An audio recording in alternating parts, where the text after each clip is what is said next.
Australia, the land down under, is experiencing a poker boom ignited by a native son and reigning world champion, Joe Hasham.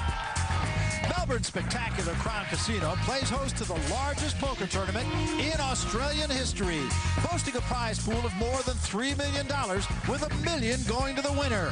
Recognized as one of the world's premier tournaments, the event has drawn the biggest names in the game from around the globe to compete with the best from down under and see who'll come out on top in the partypoker.net Aussie Millions. The beginning of play has been grueling, even for the game's best. So far, we've seen poker champions Daniel Negreanu, Mike Sexton, and David Williams fall victim to this intense competition. Amsterdam's top player Marcel Lusk went all in against the legendary Phil Ivey and didn't survive. Tonight, Ivey heads back to the main table, hungry for more. He'll face off against cowboy Kenna James and his big chip stack, as well as World Series of Poker bracelet winner Kathy Liebert. It's the partypoker.net Aussie Millions.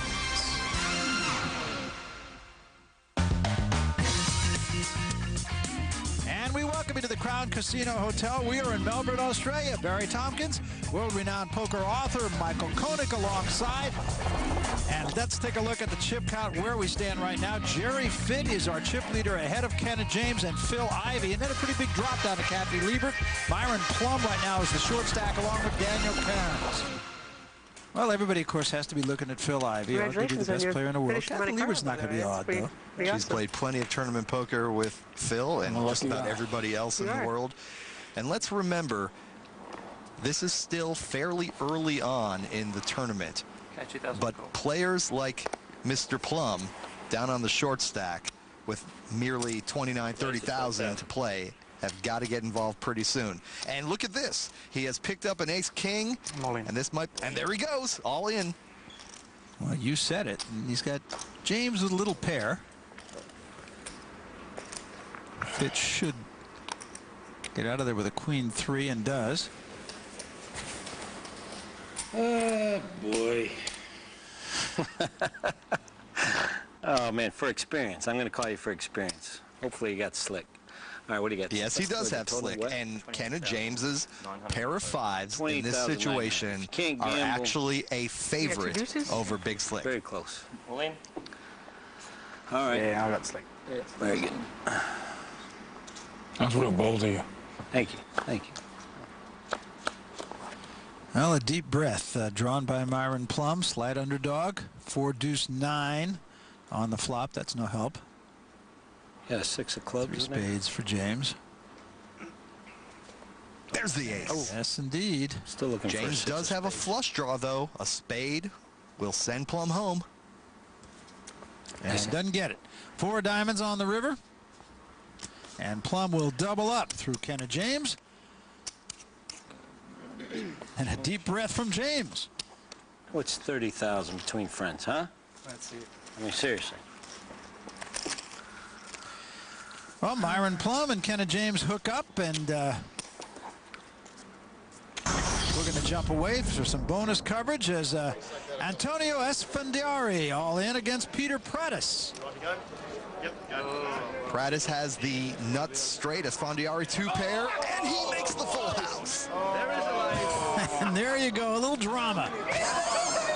And a little more than a little joy. Marcel Lusk, who was just eliminated from the tournament, is now the official hugging post. And you know, they say in poker, every card makes someone happy and breaks someone else's heart. And you saw a perfect example of that right there. You had me out here naked, wouldn't you? Huh? Seriously. That's not what Marshall said. Kenneth James, the ongoing commentary, as he is wont to do at every table he plays. Yeah, a little known fact about Mr. James, he was in fact taking acting classes in Hollywood, California when he stumbled upon the game of poker, and he hasn't been going back for auditions since. Look at Phil Ivey here, a pair of kings. And one of the things you got to like about Phil Ivey, he always seems to get max out of what he has. Raised to 14,000. And one of his tricks, if you want to call it that, is playing his Jack-3 the same way he plays his pair of kings, the same way he plays his 8-4. It's very hard to put him on a hand. He'll raise with just about anything in the correct position. So it's Jerry Fitt who's got to do some thinking here. And these are the two biggest stacks at our table right now. The guys who least want to confront each other. Cool. In a no-limit hold'em tournament, Barry, the big stacks like to pick on the smaller stacks. The guys who can't hurt them, we could have a big confrontation here. Well, Fitt did call. Oh, look at this, 4 kings. My goodness. And I'll tell you what, Barry, I think Phil Ivey should bet here. Check. He just checks. Yep. Thinking his hand is just too big to bet, but Check or bet. if he wants to get any action out of Fitt. Well, I check. Check. and Fitt Now, okay, now smells a rat here. Now Bet Ivey's going to 20,000. bet a little bit. 20,000 is the bet from Phil Ivey. 53-4 in the pot. Is Jerry Fitt's 9 enough to compel a 20,000 call here? With 2 kings on board, it makes it less likely that Phil Ivey has a king in his hand. And of course, astronomically unlikely that he has 2 kings in his hand. Quad kings is the last hand that Jerry Fitt suspects right here. I raise. Right. He's going to raise. Okay, now, we know that Phil Ivey is licking his chops. Let's watch to see how Ivey reacts Plus to 50. this bet. Raise 50,000. 70,000 in total. The raise is to 70,000. Let's see how long Ivey takes. 50,000 to merely call. Will he merely call or re-raise? And I like that Ivey has not gone to his chips yet. He took a look at his opponent. Counting out the chips. Still thinking. Ostensibly. Beautiful act Phil Ivey is putting on right Yes. now. And your point is well taken. I mean, he would play it this way if he had a 10-3. Cool. And he calls. Just calls. Oh, is There's that the 9. brutal? Check. Oh my goodness. Jerry Fitt just got the worst card he could have possibly found in the deck. He now has a full house, 9s full of kings. He just checked it though because Jerry Fitt knows if Phil Ivey had a king, that 9 fills up Phil Ivey. No one. And Phil Ivey said, I'm all in.